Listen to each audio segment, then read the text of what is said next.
सत्यनारायणाच्या पूजेच्या वेळी काही ठिकाणी 108 विष्णूची कृष्णाची नावं घेऊन किंवा उच्चारून 108 तुळशीपत्र वाहण्याची पद्धत आहे. आता ही तुळशीपत्र वाहत असताना एक एक तुळशीपत्र आपल्याला काही व्हायला जमत नाही. त्याकरता तुळशीचा जो पुढचा गुच्छ किंवा बोखा ज्याला म्हणतात, तो बोखाच असे 108 देवाला वाहावयाचे आहे. तुळशी वाहताना गुच्छाचे देख देवाकडे करून वाहावयाचे आहे, की जेणेकरून ते वाहिलेली तुळशीपत्र जी आहेत ती आपल्याला सुंदरतेने दिसू शकतील, सुशोभितपणा त्या ठिकाणी येईल. अशा पद्धतीने ह्या तुळशी वाहायच्या. अर्थात प्रत्येक नावाला एक एक तुळशीपत्र वाहणं जमणार नाही, म्हणून ही सोय आहे.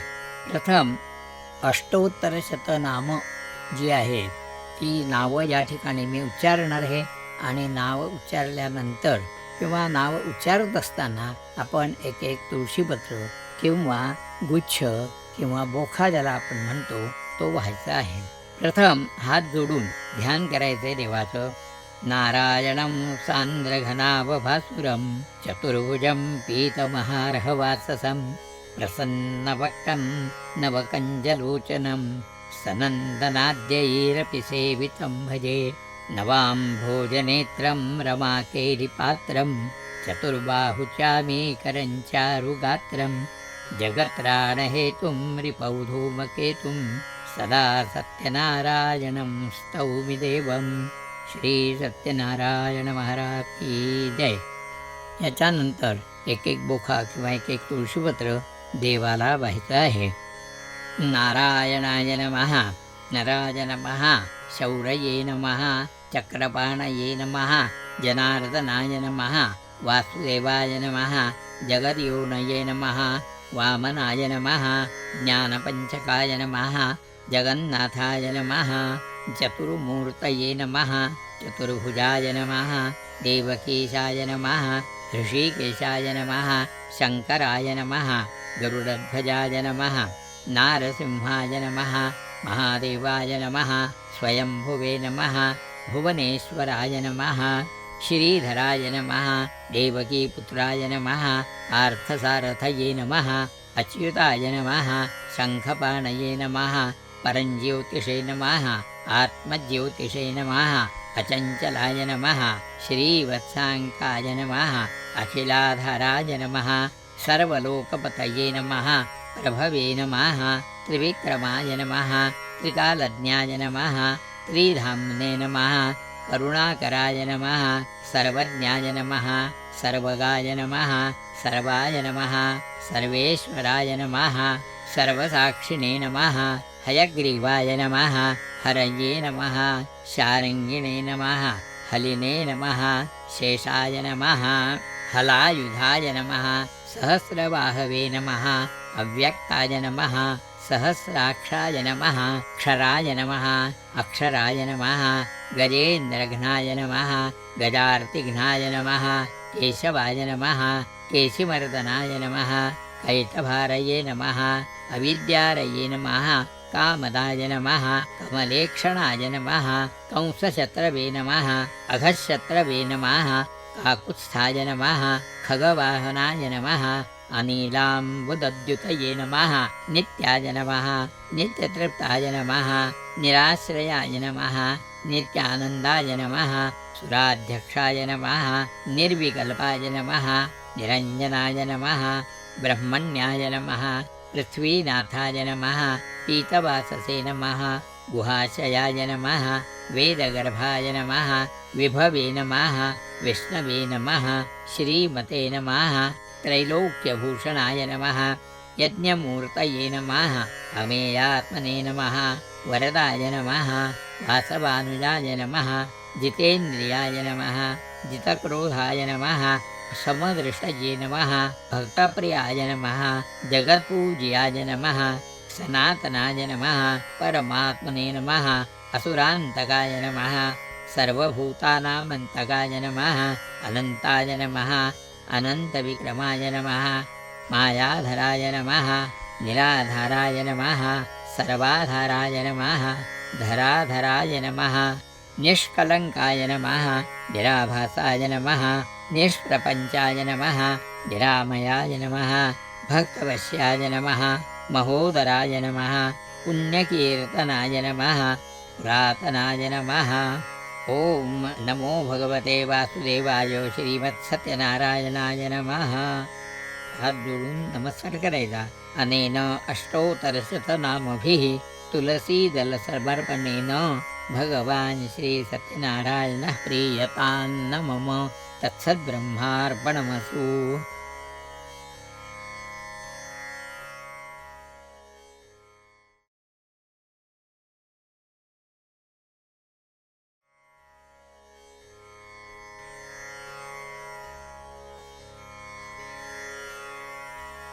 यानंतर आपल्याला जर 1000 तुळशीपत्र मिळालेली असतील तर ती वाहण्याकरता विष्णू सहस्रनाम स्तोत्र जे आहे त्या स्तोत्रातलीच ही 1000 नावं आहे ती या ठिकाणी उच्चारणार आहे। प्रत्येक नावाबरोबर जर आपल्याला एक तुळशीपत्र वाहता आलं तर ठीक आहे, नाही तर मघा सांगितल्याप्रमाणे बोखे किंवा झुके तुळशीचे जे असतील ते पुढचे ते काढून ठेवायचे आणि एक गुच्छ वरती ताम्हणामध्ये देवाला अर्पण करायचा आहे आणि तो अशा रीतीने अर्पण करायचा आहे की ती वाहिल्यानंतर कशी तरी आपली वाहिलेली आहे असं वाटू नये, सुबकपणा त्यामध्ये असावा अशी त्यामध्ये काळजी घ्यायची आहे। प्रथम हात जोडून विष्णूचं सत्यनारायणाचं म्हणा स्मरण करावं। शांताकारं भुजगशयनं पद्मनाभं सुरेशं विश्वाधारं गगनसदृशं मेघवर्णं शुभांगं लक्ष्मीकान्तं कमलनयनं योगिभिर्ध्यानगम्यं वन्दे विष्णुं भवभयहरं सर्वलोकैकनाथं। यानंतर एक तुळशीपत्र किंवा एक बोखा देवाला अर्पण करायचे। विश्वस्मै नमः विष्णवे नमः वषट्कराय नमः भूतभव्यभवत्रभवे नमः भूतकृते नमः भूतभृते नमः भावाय नमः भूतात्मने नमः भूतभावनाय नमः भूतात्मने नमः परमात्मने नमः मुक्तानां परमागतये नमः अव्ययाय नमः पुरुषाय नमः साक्षिणे नमः क्षेत्रज्ञाय नमः अक्षराय नमः योगाय नमः योगविदान्नेत्रे नमः प्रधानपुरुषेश्वराय नमः नारसिंहवपुषे नमः श्रीमते नमः केशवाय नमः पुरुषोत्तमाय नमः सर्वाय नमः शर्वाय नमः शिवाय नमः स्थानवे नमः भूतादये नमः निधये अव्ययाय नमः संभवाय नमः भावनाय नमः भर्त्रे नमः प्रभवाय नमः प्रभवे नमः ईश्वराय नमः स्वयंभुवे नमः शंभवे नमः आदित्याय नमः पुष्कराक्षाय नमः महास्वनाय नमः अनादिनिधनाय नमः धात्रे नमः विधात्रे नमः धातुत्तमाय नमः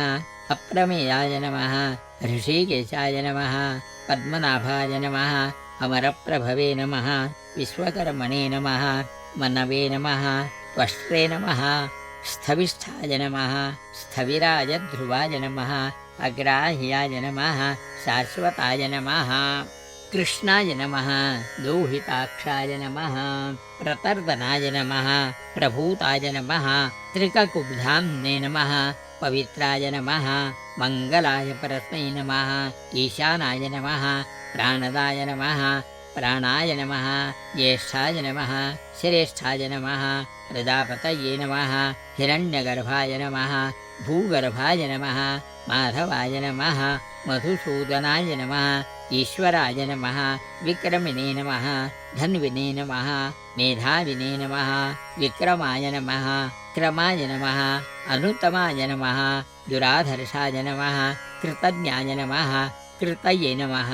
आत्मवते नमः सुरेशाय नमः शरणाय नमः शर्मणे नमः विश्वरेतसे नमः प्रजाभवाय नमः अन्ने नमः संवत्सराय नमः व्यालाय नमः प्रत्ययाय नमः सर्वदर्शनाय नमः अजाय नमः सर्वेश्वराय नमः सिद्धाय नमः सिद्धये नमः सर्वादये नमः अच्युताय नमः वृषाकपये नमः अमेयात्मने नमः सर्वयोगविनिश्रिताय नमः वसवे नमः वसुमनसे नमः सत्याय नमः समात्मने नमः संमिताय नमः समाय नमः अमोघाय नमः पुण्डरीकाक्षाय नमः वृषकर्पणे नमः वृषाकृतये नमः रुद्राय नमः बहुशिरसे नमः बभ्रवे नमः विश्वयोनये नमः शुचिश्रवसे नमः अमृताय नमः शाश्वतस्थानवे नमः वरारोहाय नमः महातपसे नमः सर्वगाय नमः सर्वविदभानवे नमः विश्वक्सेनाय नमः जनार्दनाय नमः वेदाय नमः वेदविदे नमः व्यङ्गाय नमः वेदाङ्गाय नमः वेदविदे नमः कवये नमः लोकाध्यक्षाय नमः सुराध्यक्षाय नमः धर्माध्यक्षाय नमः कृताक्ताय नमः चतुरात्मने नमः चतुर्व्यूहाय नमः चतुर्दंष्ट्राय नमः चतुर्भुजाय नमः भ्राजिष्णवे नमः भोजनाय नमः भोक्त्रे नमः सहिष्णवे नमः जगदादिजाय नमः अनघाय नमः विजयाय नमः जेत्रे नमः विश्वयोनये नमः पुनर्वसवे नमः उपेन्द्राय नमः वामनाय नमः प्रांशवे नमः अमोघाय नमः शुचये नमः ऊर्जिताय नमः अतीन्द्राय नमः महामायाय नमः महोत्साहाय नमः महाबलाय नमः महाबुद्धये नमः महावीर्याय नमः महाशक्तये नमः महाद्युतये नमः अनिर्देश्यवपुषे नमः श्रीमते नमः अमेयात्मने नमः महादिधृषे नमः महेश्वासाय नमः महीभर्त्रे नमः श्रीनिवासाय नमः सताङ्गतये नमः अनिरुद्धाय नमः सुरानन्दाय नमः गोविन्दाय नमः गोविदाम्पतये नमः मरीचये नमः दमनाय नमः हंसाय नमः सुपर्णाय नमः भुजगोत्तमाय नमः हिरण्यनाभाय नमः सुतपसे नमः पद्मनाभाय नमः प्रजापतये नमः अमृत्यवे नमः सर्वदृशे नमः सिंहाय नमः सन्धात्रे नमः सन्धिमते नमः स्थिराय नमः अजाय नमः दुर्मर्शनाय नमः शास्त्रे नमः विस्तृतात्मने नमः सुरारिघ्ने नमः गुरवे नमः गुरुतमाय नमः धाम्ने नमः सत्याय नमः सत्यपराक्रमाय नमः निमिषाय नमः अनिमिषाय नमः स्रग्विणे नमः वाचस्पतये उदारधिये नमः अग्रण्ये नमः ग्रामण्ये नमः श्रीमते नमः न्यायाय नमः नेत्रे नमः समीरणाय नमः सहस्रमूर्ध्ने नमः विश्वात्मने नमः सहस्राक्षाय नमः सहस्रपदे नमः आवर्तनाय नमः निवृत्तात्मने नमः संवृताय नमः संप्रमर्दनाय नमः अहस्संवर्तकाय नमः वह्नये नमः अनिलाय नमः धरणीधराय नमः सुप्रसादाय नमः प्रसन्नात्मने नमः विश्वधृषे नमः विश्वभुजे नमः विभवे नमः सत्कर्त्रे नमः सत्कृताय नमः साधवे नमः जहन्नवे नमः नारायणाय नमः नराय नमः असङ्ख्येयाय नमः अमेयात्मने नमः विशिष्टाय नमः शिष्टकृते नमः शुचये नमः सिद्धार्थाय नमः सिद्धिसङ्कल्पाय नमः सिद्धिदाय नमः सिद्धिसाधनाय नमः वृषाहिणे नमः वृषभाय नमः विष्णवे नमः वृषपर्वणे नमः वृषोदराय नमः वर्धनाय नमः वर्धमानाय नमः विविक्ताय नमः श्रुतिसागराय नमः सुभुजाय नमः दुर्धराय नमः वाग्मिने नमः महेन्द्राय नमः वसुदाय नमः वसवे नमः नैकरूपाय नमः बृहद्रूपाय नमः शिबिविष्टाय नमः ओजस्तेजोद्युतिधराय नमः प्रकाशात्मने नमः प्रतापनाय नमः रुद्धाय नमः स्पष्टाक्षराय नमः मन्त्राय नमः चन्द्रांशवे नमः भास्करद्युतये नमः मृतांशोद्भवाय नमः भानवे नमः शशिबिन्दवे नमः सुरेश्वराय नमः औषधाय नमः जगतस्सेतवे नमः सत्यधर्मपराक्रमाय नमः भूतभव्यभवन्नाथाय नमः पवनाय नमः पावनाय नमः अनलाय नमः कामघ्ने नमः कामकृते नमः कान्ताय नमः कामाय नमः कामप्रदाय नमः प्रभवे नमः युगारिकृते नमः युगावर्ताय नमः नैकमायाय नमः महाशनाय नमः अदृश्याय नमः अव्यक्तरूपाय नमः सहस्रजिते नमः अनन्तजिते नमः इष्टाय नमः विशिष्टाय नमः शिष्टेष्टाय नमः शिखण्डिने नमः नभुषाय नमः वृषाकृतये नमः क्रोधघ्ने नमः क्रोधकृते नमः विश्वबाहवे नमः महीधराय नमः अच्युताय नमः प्रथिताय नमः प्राणाय नमः प्राणदाय नमः वासवानुजाय नमः पान्यथये नमः अधिष्ठानाय नमः प्रमत्ताय नमः प्रतिष्ठिताय नमः स्कन्दाय नमः स्कन्दधराय नमः धुर्याय नमः वरदाय नमः वायुवाहनाय नमः वासुदेवाय नमः बृहद्भानवे नमः आदिदेवाय नमः पुरन्दराय नमः शोकाय नमः तारणाय नमः ताराय नमः शूरये नमः शूराय नमः जनेश्वराय नमः अनुकूलाय नमः शतावर्ताय नमः पद्मिने नमः पद्मनिभेक्षणाय नमः पद्मनाभाय नमः अरविन्दाक्षाय नमः पद्मगर्भाय नमः शरीरभृते नमः महर्धये नमः ऋद्धाय नमः वृद्धात्मने नमः महाक्षाय नमः गरुडध्वजाय नमः अतुलाय नमः शरभाय नमः भीमाय नमः समयज्ञाय नमः हविर्हरये नमः सर्वलक्षणलक्षण्याय नमः लक्ष्मीवते नमः समितिञ्जयाय नमः विक्षराय नमः रोहिताय नमः मार्गाय नमः हेतवे नमः दामोदराय नमः सहाय नमः महीधराय नमः महाभागाय नमः वेगवते नमः अमितासनाय नमः उद्भवाय नमः क्षोभणाय नमः देवाय नमः श्रीगर्भाय नमः परमेश्वराय नमः करणाय नमः कारणाय नमः कर्त्रे नमः विकर्त्रे नमः गहनाय नमः गुहाय नमः व्यवसायाय नमः व्यवस्थानाय नमः स्थानदाय नमः ध्रुवाय नमः परर्धये नमः परमस्पष्टाय नमः तुष्टाय नमः पुष्टाय नमः शुभेक्षणाय नमः रामाय नमः विरामाय नमः विरजसे नमः मार्गाय नमः नेयाय नमः नयाय नमः अनयाय नमः वीराय नमः शक्तिमतां श्रेष्ठाय नमः धर्माय नमः धर्मविदुत्तमाय नमः वैकुण्ठाय नमः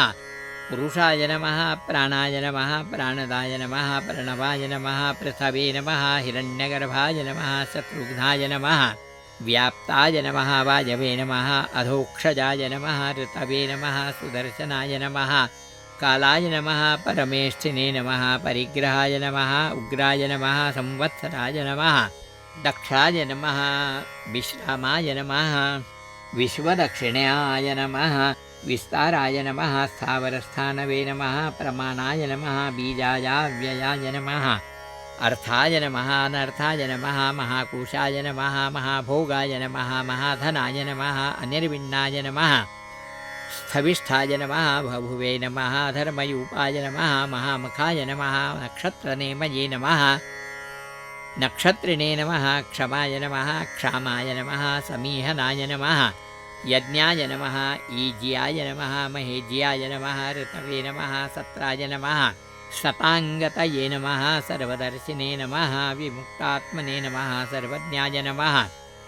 ज्ञानाय उत्तमाय नमः सुव्रताय नमः सुमुखाय नमः सूक्ष्माय नमः सुघोषाय नमः सुखदाय नमः सुहृदे नमः मनोहराय नमः जितक्रोधाय नमः वीरबाहवे नमः विदारणाय नमः स्वापनाय नमः स्ववशाय नमः व्यापिने नमः नैकात्मने नमः नैककर्मकृते नमः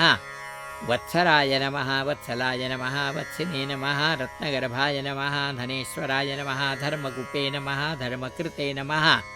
धर्मिणे नमः सते नमः असते नमः अक्षराय नमः अक्षराय नमः अविज्ञात्रे नमः सहस्रांशवे नमः विधात्रे नमः कृतलक्षणाय नमः गभस्तिने मये नमः सत्वस्थाय नमः सिंहाय नमः भूतमहेश्वराय नमः आदिदेवाय नमः महादेवाय नमः देवेशाय नमः देवभृद्गुरवे नमः उत्तराय नमः गोपतये नमः गोप्त्रे नमः ज्ञानगम्याय नमः पुरातनाय नमः शरीरभूतभृते नमः भोक्त्रे नमः कपीन्द्राय नमः भूरिदक्षिणाय नमः सोमपाय नमः अमृतपाय नमः सोमाय नमः पुरिजिते नमः पुरुषोत्तमाय नमः विनयाय नमः जयाय नमः सत्यसन्धाय नमः दाशारहाय नमः सात्वतां पतये नमः जीवाय नमः विनयिता साक्षिणे नमः मुकुन्दाय नमः अमितविक्रमाय नमः अम्भोनिधये नमः अनन्तात्मने नमः महोदधिशयाय नमः अन्तकाय नमः अजाय नमः माहारहाय नमः स्वाभाव्याय नमः जितामित्राय नमः प्रमोदनाय नमः आनन्दाय नमः नन्दनाय नमः नन्दाय नमः सत्यधर्मणे नमः त्रिविक्रमाय नमः महर्षये नमः कपिलाचार्याय नमः कृतज्ञाय नमः मेदिनीपतये नमः त्रिपदाय नमः त्रिदशाध्यक्षाय नमः महाशृङ्गाय नमः कृतान्तकृते नमः महावराहाय नमः गोविन्दाय नमः सुषेणाय नमः कनकाङ्गदिने नमः गुह्याय नमः गभीराय नमः गहनाय नमः गुप्ताय नमः चक्रगदाधराय नमः वेधसे नमः स्वाङ्गाय नमः अजिताय नमः कृष्णाय नमः दृढाय नमः सङ्कर्षणायाच्युताय नमः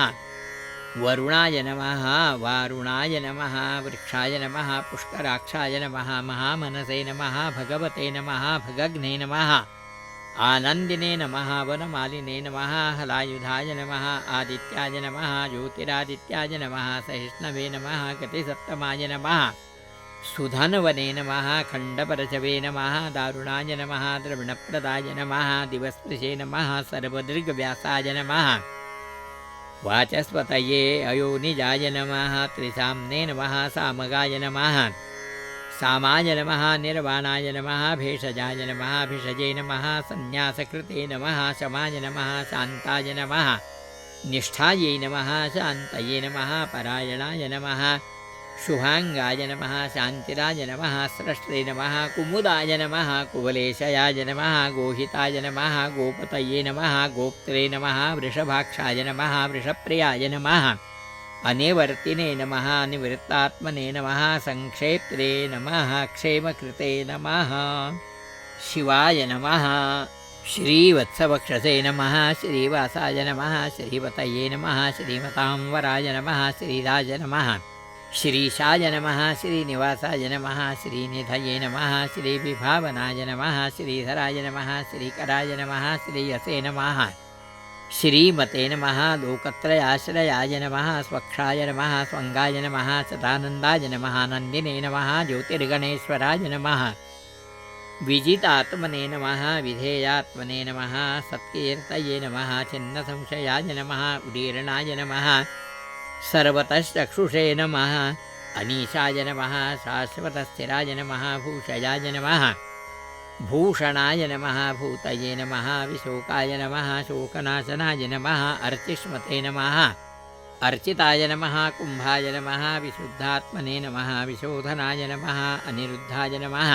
अप्रतिरथाय नमः प्रद्युम्नाय नमः अमितविक्रमाय नमः कालने विनिघ्ने नमः वीराय नमः शौरये नमः शूरजनेश्वराय नमः त्रिलोकात्मने नमः त्रिलोकेशाय नमः केशवाय नमः केशिने नमः केशिघ्ने नमः हरये नमः कामदेवाय नमः कामपालाय नमः कामिने नमः कान्ताय नमः कृतागमाय नमः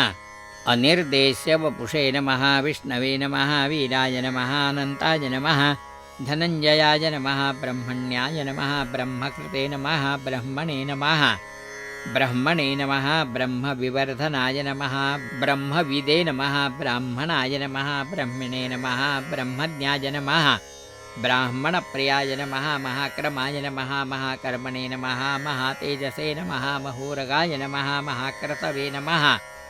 महायज्वने नमः महायज्ञाय नमः महाविषे नमः स्तव्याय नमः स्तवप्रियाय नमः स्तोत्राय नमः स्तुतये नमः स्तोत्रे नमः रणप्रियाय नमः पूर्णाय नमः पूरयित्रे नमः पुण्याय नमः पुण्यकीर्तये नमः अनामयाय नमः मनोजवाय नमः तीर्थकराय नमः वसुरेतसे नमः वसुप्रदाय नमः वसुप्रदाय नमः वासुदेवाय नमः वसवे नमः वसुमनसे नमः हविषे नमः सद्गतये नमः सत्कृतये नमः सत्तायै नमः सद्भूतये नमः सत्परायणाय नमः शूरसेनाय नमः यदुश्रेष्ठाय नमः सन्निवासाय नमः सुयामुनाय नमः भूतावासाय नमः वासुदेवाय नमः सर्वासुनिलयाय नमः अनलाय नमः दर्पघ्ने नमः दर्पाय नमः तृप्ताय नमः दुर्धराय नमः पराजिताय नमः विश्वमूर्तये नमः महामूर्तये नमः दीप्तमूर्तये नमः अमूर्तिमते नमः अनेकमूर्तये नमः अव्यक्ताय नमः शतमूर्तये नमः शताननाय नमः एकाय नमः नैकाय नमः सवाय नमः काय नमः कस्मै नमः यस्मै नमः तस्मै नमः पदमनुत्तमाय नमः लोकबन्धवे नमः लोकनाथाय नमः केशवाय नमः भक्तवत्सलाय नमः सुवर्णवर्णाय नमः हेमाङ्गाय नमः वराङ्गाय नमः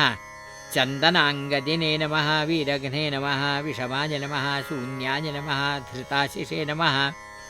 अचलाय नमः चलाय नमः अमानिने नमः मानदाय नमः मान्याय नमः लोकस्वामिने नमः त्रिलोकधृषे नमः सुमेधसे नमः मेधजाय नमः धन्याय नमः सत्यमेधसे नमः धराधराय नमः तेजोवृषाय नमः द्युतिधराय नमः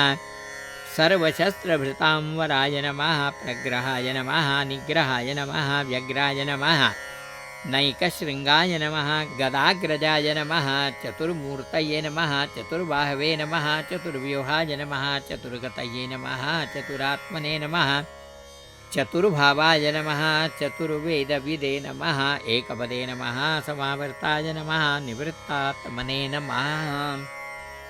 दुर्जयाय नमः दुरतिक्रमाय नमः दुर्लभाय नमः दुर्गमाय नमः दुर्गाय नमः दुरावासाय नमः दुराधिघ्ने नमः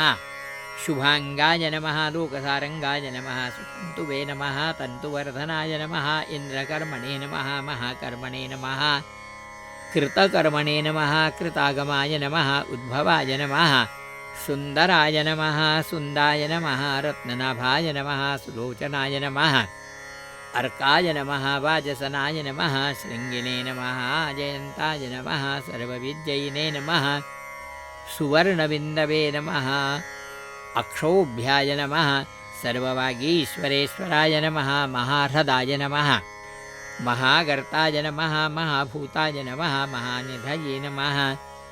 कुमुदाय नमः कुन्दराय नमः कुन्दाय नमः पर्जन्याय नमः पावनाय नमः अनिलाय नमः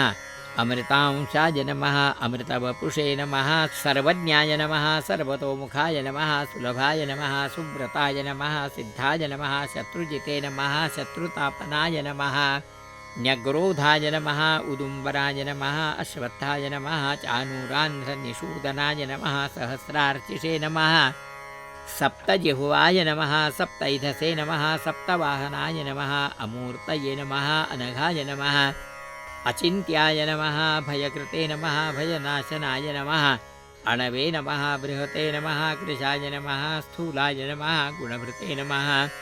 निर्गुणाय नमः महते नमः अधृताय नमः स्वधृताय नमः स्वास्याय नमः रागवंशाय नमः वंशवर्धनाय नमः भारभृते नमः कथिताय नमः योगिने नमः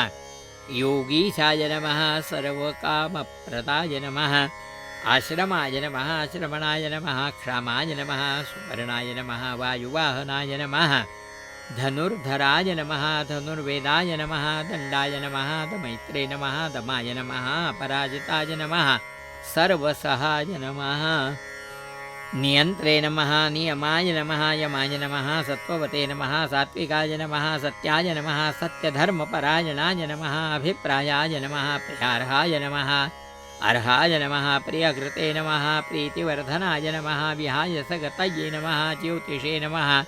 सुरुचये नमः हुतभुजे नमः विभवे नमः रवये नमः विरोचनाय नमः सूर्याय नमः सवित्रे नमः रविलोचनाय नमः अनन्ताय नमः हुतभुजे नमः भोक्त्रे नमः सुखदाय नमः नैकजाय नमः अग्रजाय नमः अनिर्विण्णाय नमः सदामर्षिणे नमः लोकाधिष्ठानाय नमः अद्भुताय नमः सनाते नमः सनातनतमाय नमः कपिलाय नमः कपये नमः व्ययाय नमः स्वस्तिदाय नमः स्वस्तिकृते नमः स्वस्तिने नमः स्वस्तिभुजे नमः स्वस्तिदक्षिणाय नमः अरौद्राय नमः कुण्डलिने नमः चक्रिणे नमः विक्रमिणे नमः ऊर्जितशासनाय नमः शब्दातिगाय नमः शब्दसहाय नमः शिशिराय नमः शर्वरीकराय नमः क्रूराय नमः पेशलाय नमः दक्षाय नमः दक्षिणाय नमः क्षमिणांवराय नमः विदवत्तमाय नमः वीतभयाय नमः पुण्यश्रवणकीर्तनाय नमः उत्तारणाय नमः दुष्कृतिघ्ने नमः पुण्याय नमः दुःस्वप्ननाशनाय नमः वीरघ्ने नमः रक्षणाय नमः संताय नमः जीवनाय नमः पर्यवस्थिताय नमः अनन्तरूपाय नमः अनन्तश्रिये नमः जितमन्यवे नमः भयापहाय नमः चतुरस्राय नमः गभीरात्मने नमः विदिशाय नमः व्यादिशाय नमः दिशाय नमः अनादये नमः भुवे नमः भुवो लक्ष्मे नमः सुवीराय नमः रुचिराङ्गराय नमः जनजनाय नमः जनजन्मादये नमः भीमाय नमः भीमपराक्रमाय नमः आधारनिलयाय नमः धात्रे नमः पुष्पहासाय नमः प्रजागराय नमः ऊर्ध्वगाय नमः सत्पथाचाराय नमः प्राणदाय नमः प्रणवाय नमः पणाय नमः प्रमाणाय नमः प्राणनिलयाय नमः प्राणभृते नमः प्राणजीवनाय नमः तत्त्वाय नमः तत्त्वविदे नमः एकात्मने नमः जन्ममृत्युजरातिगाय नमः भूर्भुवस्वस्तरवे नमः ताराय नमः सपित्रे नमः प्रपितामहाय नमः यज्ञाय नमः यज्ञपतये नमः यजवने नमः यज्ञाङ्गाय नमः यज्ञवाहनाय नमः यज्ञभृते नमः यज्ञकृते नमः यज्ञिने नमः यज्ञभुजे नमः यज्ञसाधनाय नमः यज्ञान्तकृते नमः यज्ञगुह्याय नमः अन्नाय नमः अन्नादाय नमः आत्मयूनये नमः स्वयंजाताय नमः वैखानाय नमः सामगायनाय नमः देवकीनन्दनाय नमः स्रष्ट्रे नमः क्षितीशाय नमः पापनाशनाय नमः शङ्खभृते नमः नन्दकिने नमः चक्रिणे नमः शारङ्गधन्वने नमः गदाधराय नमः रथाङ्गपाणये नमः अक्षोभ्याय नमः सर्वप्रहरणायुधाय नमः सर्वप्रहरणायुध ॐ नम इति अनेन सहस्रनामभिः तुलसीपत्र अर्पणाख्येन कर्मणा भगवान् श्रीसत्यनारायणः प्रीयतां न मम तत्सद्ब्रह्मार्पणमस्तु।